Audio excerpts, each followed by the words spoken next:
My name is Daniel Gray. I am a Canadian student here at Liberty University from Western Canada, Red Deer, Alberta to be exact. I am 26 years old. I'm one of the older students around here. And my major title officially is Bachelor of Music in Worship Leadership. It was after the Lord called me to worship ministry, I began looking at different schools that had training. Saw at Liberty there was passion and the Spirit was doing something here.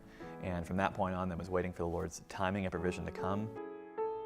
I grew up as an only child. That's how I phrase it. My parents had a stillbirth before me, so I have an older sister in heaven.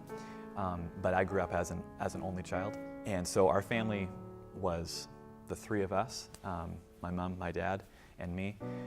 Being an only child is difficult at times, so I treasure my parents and my grandparents as well, and the memories that we shared together.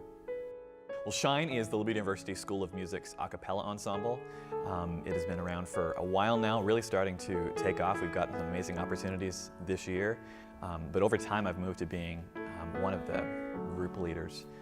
When Dr. Mueller is away, I take on the musical role of leading rehearsals, which has been often this semester with his new position as Associate Dean. I'm Dr. Stephen Mueller. I'm the Associate Dean for the Center for Music Education and Performance at the School of Music here at Liberty.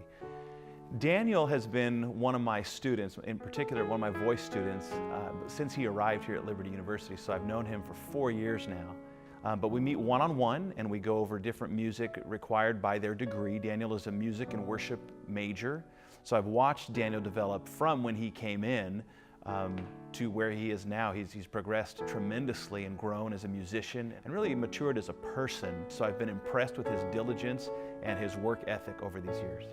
My mom was born with a condition called neurofibromatosis, otherwise known as NF.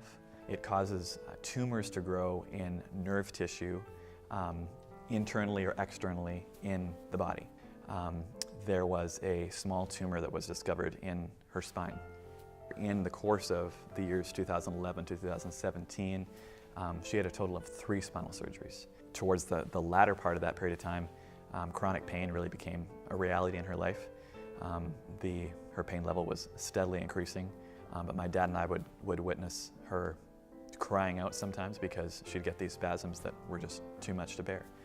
The day before I flew back in January to return to school for the spring semester, she took even a greater turn for the worse, and I was faced with the real possibility that that could be the last weeks or months of my mom's life. In the middle of that weekend, I was seriously talking with Dr. Mueller, updating him with what was going on, and that was one of the beginning steps of receiving prayer, counsel in that period of a few days. Daniel's heart was torn, and as we begin to pray through this, I think God gave him a real peace to say, you know what?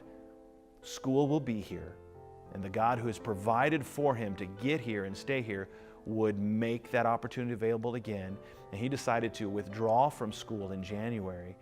It was a very difficult decision, but in a lot of ways I felt that it was the Lord's leading, and it was the best thing to do at that time. But over the course of the following days, weeks, I was really glad that I made the decision, as hard as it was to be there. Her doctor wanted to run a scan of her brain to make sure nothing else was going on. 4 days later, Tuesday morning, I believe it was, we got a call from my mom's care center that she had had a seizure. They had called her doctor said, call 911, go to the hospital. And what had been happening was my mom had a lesion related to her NF at the base of her skull. Knowing that there was something going on in her head, putting pressure on her brain, explained a lot. During those months, we had some really sweet time of ministering to her. We weren't sure that she would make it through that night. The Lord ended up giving us 4 more nights. So I slept in her room on a cot for those last 4 nights. I sang to her frequently during those days, even though at that point she was in what I would consider a coma. I remember during those final moments encouraging her to go. When the Lord called her home, to go. I was telling her to run, to go home when the Lord called her name. Because her time's been completed, but also because that's where the relief from her suffering was. I hadn't met his mom, but I was sad for Daniel. I mean, part of it is rejoicing that she's not suffering, but humanly.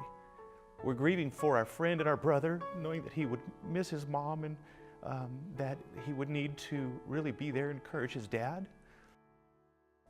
But God's grace was there and bolstered and held up Daniel and comforted his dad as they went through this process. He knew that when we go through the valley of the shadow of death, that God is with us. He knew that in his head, but when he experienced that, it took his faith to a whole new level. When these times come, we know his nature, we know his heart. He is God, he is unchanging, he is good, and he is a father. Trust him. He will not leave you nor forsake you. We read in Scripture his word to us. You can trust him to be that and so much more because of who he is.